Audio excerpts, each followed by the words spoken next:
சரி, ஏன் தமிழ்நாட்டில் கரெக்டாக 234 தொகுதிகள் இருக்குது? அது எப்போ இருந்து 234 இருக்குது அப்படின்னா, அதுக்கு ஒரு குட்டி ஸ்டோரியே இருக்குது. 1952 நடந்த முதல் பொதுத் தேர்தலில் மெட்ராஸ் மாகாணத்தில் 309 சட்டமன்ற தொகுதிகள் இருந்துச்சு. அப்புறம் 1956 மொழிவாரி மாநிலங்களாக பிரிக்கப்பட்டதுக்கப்புறம் அது வந்து 231 தொகுதிகளாக மாறுச்சு.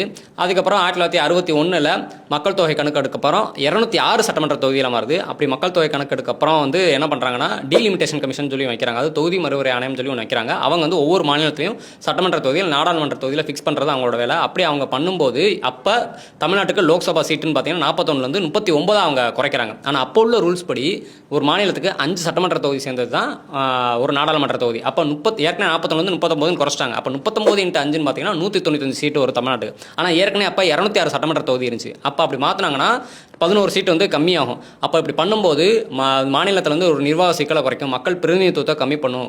ஒரு கட்சிக்குன்னு பார்த்தீங்கன்னா மெஜாரிட்டி 100க்குள்ளே தான் இருக்கும். அப்படிங்கிறனால அந்த சிக்கல்கள்லாம் அவாய்ட் பண்ணுறதுக்காக அந்த ஆணையம் வந்து தமிழ்நாட்டுக்குன்னு சொல்லி ஸ்பெஷலாக ஒரு ஃபார்முலா கொண்டு வராங்க. அதாவது 5 சட்டமன்ற தொகுதி சேர்ந்தது ஒரு பாராளுமன்ற தொகுதி கிடையாது, தமிழ்நாட்டில் 6 சட்டமன்ற தொகுதி சேர்ந்தது தான் ஒரு பாராளுமன்ற தொகுதி அப்படின்னு சொல்லி மாற்றுறாங்க. அப்போ 39 × 6 பார்த்தீங்கன்னா 234 வருது. ஸோ இப்படி தான் 234 தொகுதி வந்துச்சு.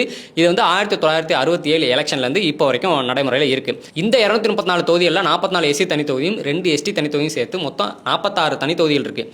இந்த தனி தொகுதினா என்ன, பொது தொகுதினா என்ன அப்படிங்கிறத நம்ம இன்னொரு வீடியோவில் தான் சொல்லணும். ஏன்னா ஒவ்வொன்றிலையும் அவ்வளோ விஷயங்கள் இருக்குது.